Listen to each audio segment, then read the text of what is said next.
ठीक है, तो अब अस्थमा का जो अब थर्ड पार्ट में अब अस्थमा से जो हाइपर सेंसिटिविटी रिएक्शन होता है उसका एलर्जेंस की ऐसे एक्टिविटी आके हिस्टामिन और TNF अल्फा से हाइपर सेंसिटिविटी रिएक्शन करता है। Next slide.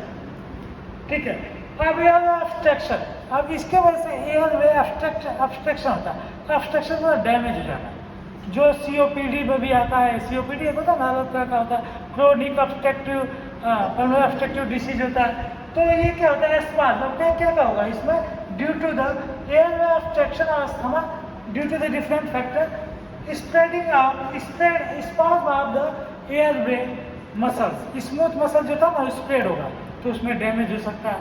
ठीक है, सेकेंड जो है एडमा फॉर्मेशन इन म्यूकस, अब एडमा फॉर्मेशन म्यूकस में एडमा हो जाएगा तो वो आपको बता दिया। दूसरा सेल प्रोलिफरेशन, फिर इनफिल्ट्रेशन होगा, इंजरी इन एपिथेलियम, तो ये सब ऑब्स्ट्रक्शन हो जाएगा अस्थमा के एयरवे में, अस्थमा की वजह से एयरवे में हाइपर सेंसिटिविटी की वजह से मिल रही। नेक्स्ट, अब क्रोनिक ब्रोंकोस आपको बता दिया, क्रोनिक ऑब्स्ट्रक्शन होता है, इसमें एलियल अस्थमेटिक अटैक होता है और लेटर एल्वियल स्टमक होता है। ठीक है, तो inhalers of allergens solution may be present allergy asthma caused by the bronchus obstructive after is the, देखो इसमें एलियल अस्थमा होता है तो इनहेलर कर देते हैं। ठीक है, इनहेलर देते हैं तो ब्रोंकस डायलेट हो जाता है और एयर पास हो जाती है तो प्रॉब्लम सॉल्व होता है। और लेटर स्टेज में जो 6 से 24 hour after the exposure then start to, अगर 6 से 12 तो कुछ मेडिसिन और कुछ से हम इसको ट्रीट करते हैं। इसका एक ग्राफ बताया कि टाइम वहाँ से ईयरली या लेटर कैसे होता है, समझ लो। नेक्स्ट बताता हूँ। अब डायग्नोसिस ऑफ अस्थमा, अस्थमा का डायग्नोसिस हम कैसे, फिजिशियंस कैसे करते हैं, तो पहले तो हिस्ट्री देखते हैं कि हिस्ट्री क्या है उसका।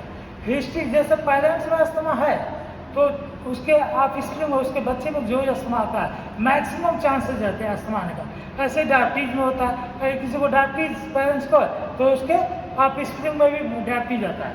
ठीक है, तो हिस्ट्री देखें, फिजिकल एग्जामिनेशन और मेजरमेंट ऑफ लंग फंक्शन। ठीक है, नेक्स्ट, अब ऐसे हिस्ट्री में क्या देखेंगे कि उसको पहले अस्थमा, उसके पहले कितनी बार अस्थमा का अटैक आया है, ये हो गया। फिर उसके पेरेंट्स को अस्थमा था कि नहीं था, कोई ऐसी घटना हुई कि नहीं, और कब आता है, मतलब नाइट में आया, मॉर्निंग में आया, प्रेवलेंस क्या था, ये सब देखते हुए फिजिकल एक्टिविटीज़ को एग्जाम करेंगे। नेक्स्ट, ठीक है, इसके बाद patient colder go to the chest taken, अब उसको 10 डेज रिजॉल्व, जैसे उसके जैसे इन्फ्लेमेशन होता है, अस्थमा होने से प्लगिंग हो जाती है तो उसके लंग्स में एक अलग तरह का एक जो है फंक्शन ऑब्स्ट्रक्शन हो जाता है, तो वो एक्सरे करके हम देख सकते हैं। ठीक है, ब्रोंकस डायलेशन सिम्टम आ रहा है कि नहीं आ रहा है। ठीक है, इस तरह से पेशेंट के क्वेश्चन अस्थमा का हम फाइंडिंग करते हैं, यदि इसमें से कुछ ऐसा है तो हम उसके हिसाब से हम डायग्नोसिस में रिपोर्ट करते हैं।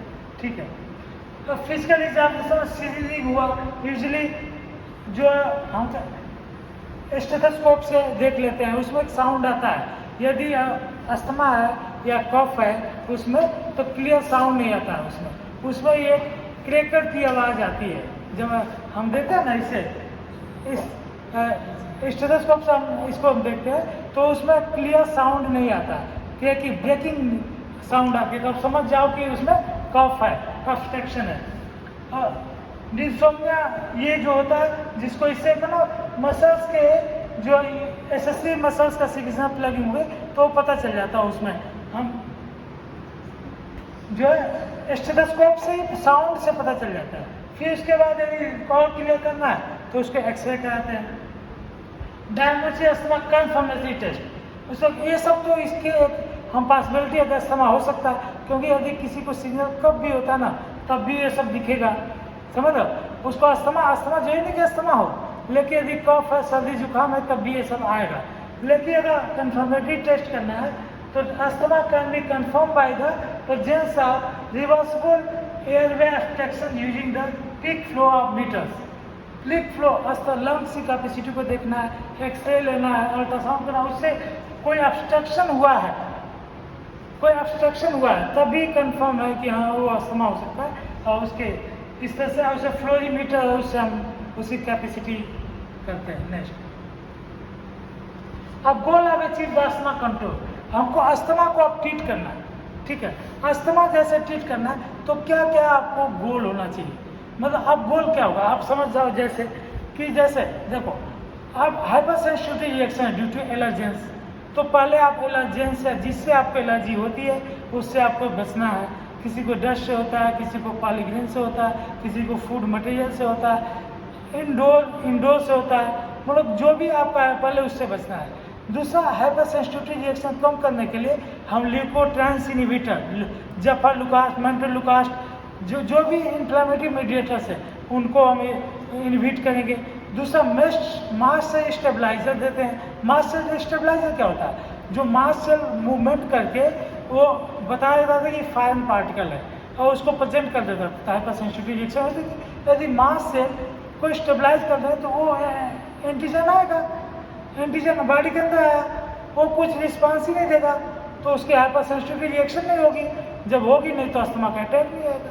तो मास से स्टेबलाइजर देते हैं। इसके बाद ब्रांको डायलेटर देते हैं। ब्रांको डायलेटर जो जो जो कहते हैं सालबुटामॉल, जानते हैं ना, सालबुटामॉल होता है, ब्रांको डायलेटर होता है। जो बीटा जो है 2 एगोनिस्ट होते हैं, समझ लो। तो वो क्या करता है कि साइक्लिक एमपी को इंक्रीज करते हैं तो स्मूथ मसल्स में डायलेशन होता है और ब्रांकस और हार्ट मसल कंडक्शन, तो हार्ट से तो यहाँ बात ही नहीं है।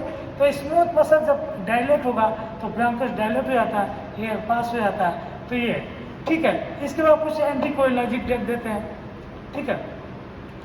और इसके बाद एंटी इन्फ्लेमेटरी ड्रग्स जैसे प्रेडनिसोलोन, स्टेरॉइड देते हैं, स्टेरॉइड देते हैं, कुछ इनहेलर्स देते हैं उसके सीवियरिटी के बेस पे। ये हमारा गोल है, मतलब जो रीजन है इसको डेवलप होने का अस्थमा, वो सभी रीजन को हम ट्रीट करने का हम देते हैं। वो फिजिशियन पेशेंट के पोजीशन पे डिपेंड करता है कि कौन से पेशेंट को क्या दिया जाए। लेकिन जब भी अस्थमा का एक होता है थियोफाइलिन होता है जो कई तरह से काम करता है, हमको डायलेटर है, वेंटिलेशन भी करता है और कई तरह से काम करता है। उसका 5-HT जो फास्फोडाइस्टेज इनहिबिटर होता है, वो मैं उसके साइड का मैकेनिज्म बताऊंगा। तो आपका गोल क्या होना चाहिए, पहले तो एलर्जन से या हाइपर सेंसिटिव मीडिएटर से आप बचो, फर्स्ट। सेकंड है कि यदि इसके बाद भी कोई इन्फ्लामेशन हुआ तो आपको हाइपर सेंसिटिव रिएक्शन ना हो, उसको रोकने के लिए हम क्या जो मीडिएटर्स हैं उनको स्टेबलाइज करते हैं, उनको ल्यूकोट्रांस इनहिबिटर देते हैं, मास से स्टेबलाइज करते हैं और यहाँ पे ब्रांको डायलेटर देता है। फिर इन्फ्लामेटरी को प्रेडनिसोलोन या ये देते हैं। इसके बाद ये धीरे धीरे ठीक हो जाता है और उसके बाद सीवियरिटी है तो बाद में इनहेलर्स देते हैं, बार यूज करो और उसको आप ठीक करो। तो ये गोल है ट्रीटमेंट, इसी को हम डिटेल में नेक्स्ट स्लाइड में बताऊंगा। देखो नेक्स्ट, अब kids of achieving the management का मतलब होता है कि best treatment, rational treatment of the particular patient, कि हर पेशेंट को हर तरह की दवा मेडिसिन हम नहीं दे सकते, देंगे तो वो ठीक होगा, उसको साइड इफेक्ट भी हो सकता है, ठीक होगा ना होगा तो बात की बात है, साइड इफेक्ट होगा। तो उसकी सीवियरिटी माइल्ड है, मॉडरेट है या सीवियरिटी है, उसके हिसाब से ट्रीटमेंट देंगे। तो रिलीविंग और प्रिवेंशन और ये सब करके, कि रिलीविंग क्या है, प्रिवेंट कैसे, प्रिवेंशन का मतलब जो पहले बताया वो प्रिवेंट करना है। रिलीविंग का मतलब क्या है कि हमको सालबुटामॉल का हमको डायलेट करके रिलीव हो जाएगा, इनहेलर देते हैं रिलीव हो जाएगा, और जो स्टेबलाइजर है ये सब है इनको देंगे तो प्रिवेंट होगा, ठीक है। नेक्स्ट, और पेशेंट को एजुकेट करते हैं कि पेशेंट यदि है तो ये काम ना करे, हैवी एक्सरसाइज भी ना करे, ठीक है। और दूसरा जो एलर्जेंस है, ये एलर्जी टेस्ट से पता चल जाता है, उससे बचे।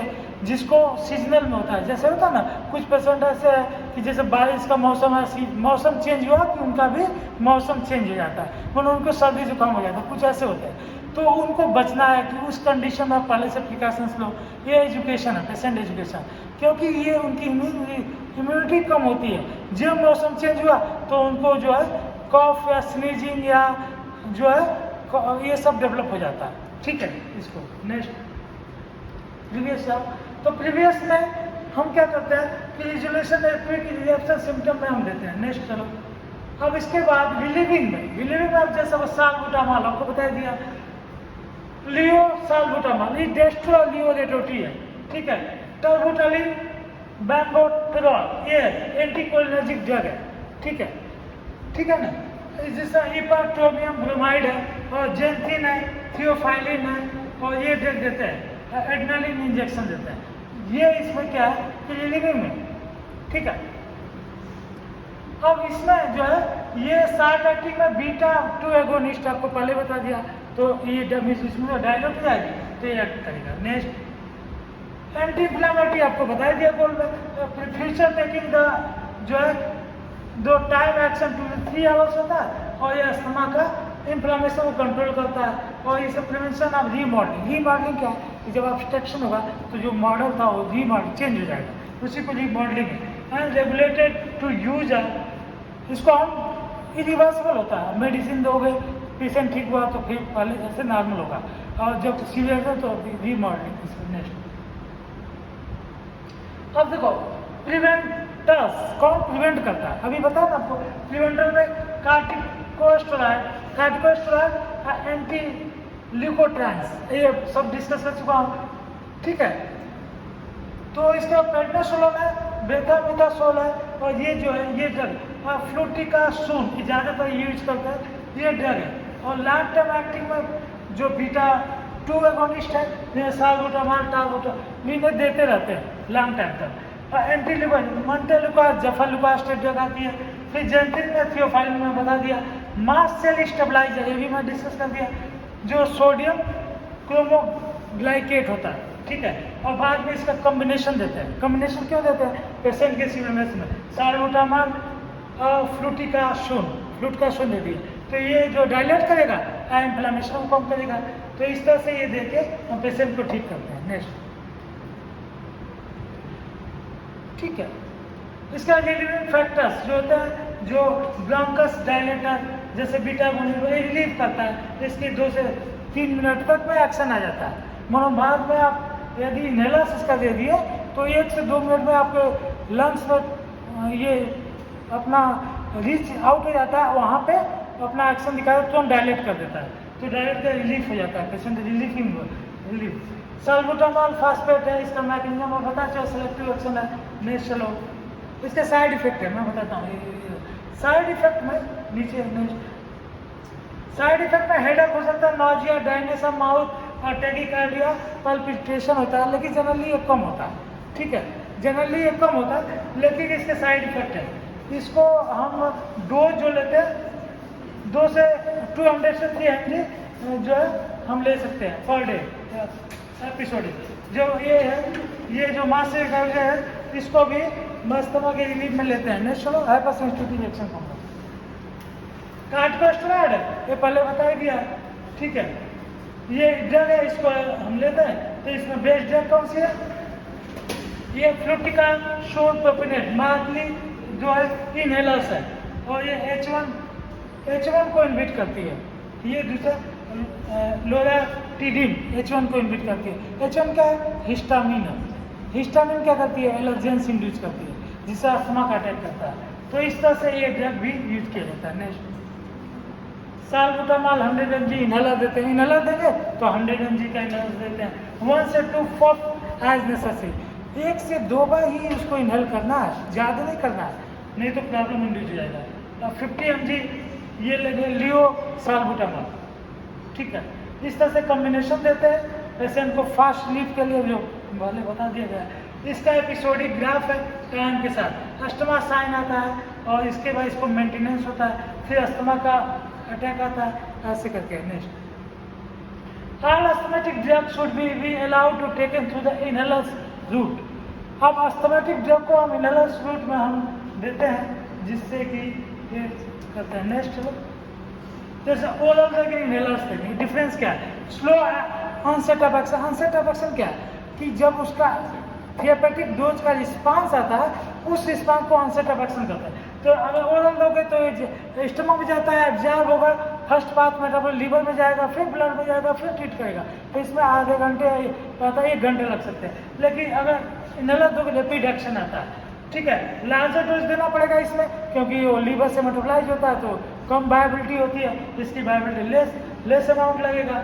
ग्रेटर साइड इफेक्ट इसमें होगा, इसमें बेटर टॉलरेंस रहता है, क्योंकि पूरा बॉडी में लंग्स में ही जो काम है, लंग्स में ही ड्रग जाएगी, तो इसके साइड इफेक्ट भी कम हो जाते हैं, ठीक है। नेक्स्ट, ठीक है। हाँ, एरोसॉल्स देते हैं, मॉडरेट डोज इनहेलर। एरोसॉल्स होते हैं जो स्प्रे कर देते हैं नाक से, अच्छा उसे, तो सीधे एरोसॉल एक फार्मूलेशन होता है जो फार्मेसी में होता है। वो जैसे आप स्प्रे में नहीं रहता है, ये एरोसॉल एक मीटर्स आता है, ये हाई फाई डिजाइन होती है जो स्प्रे करके वाइड स्प्रेड हो जाता है, तो पूरे लंग्स में फैल जाएगा ये, तो सभी जगह पे एक्शन आ जाता है। ठीक है, ड्राई पाउडर्स होते हैं, स्प्रेड हो जाते हैं। नेक्स्ट ये पाउडर है इनहेलर का, मीटर्स डोज है, इसमें रखते हैं, मार्केट में मिलती है। इसको करके इसमें कैप्सूल रखते हैं, प्रेस करते हैं, कैप्सूल से सभी ड्रग स्प्रेड आउट हो जाती है माउथ के through. Next disadvantage of sprayers, जैसे नॉट कोऑर्डिनेट रिक्वायर, कूलर से, तो नेक्स्ट इसका कोई खास बात नहीं। नेक्स्ट ठीक है, ये इसका एक minute rotahalers through the dry powders advantage. इसका ड्राई पाउडर का एडवांटेज क्या होता है, ओवर इनस ड्रग आती है, ये बेस्ट यूज है अस्थमा अटैक का। इसके एडवांटेज बहुत सारे हैं जिससे पेशेंट को ट्रीट हो जाता है। Next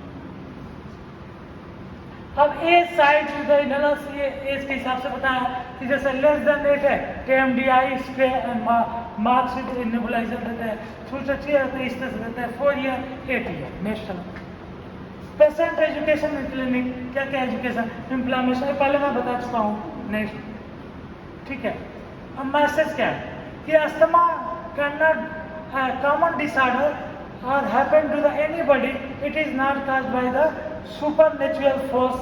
asthma is not contagious, समझ रहे कि ये किसी आदमी को हो सकता है, कभी भी हो सकता है। देखो ये मेन इम्यून सिस्टम के वीकनेस की वजह से होता है। यदि किसी को इम्यून सिस्टम में प्रॉपर डाइट नहीं लोगे, एक्सरसाइज नहीं करोगे, मैं एक्सरसाइज करो नॉर्मल, बहुत ज़्यादा एक्सरसाइज करोगे तभी अस्थमा का अटैक आ जाएगा।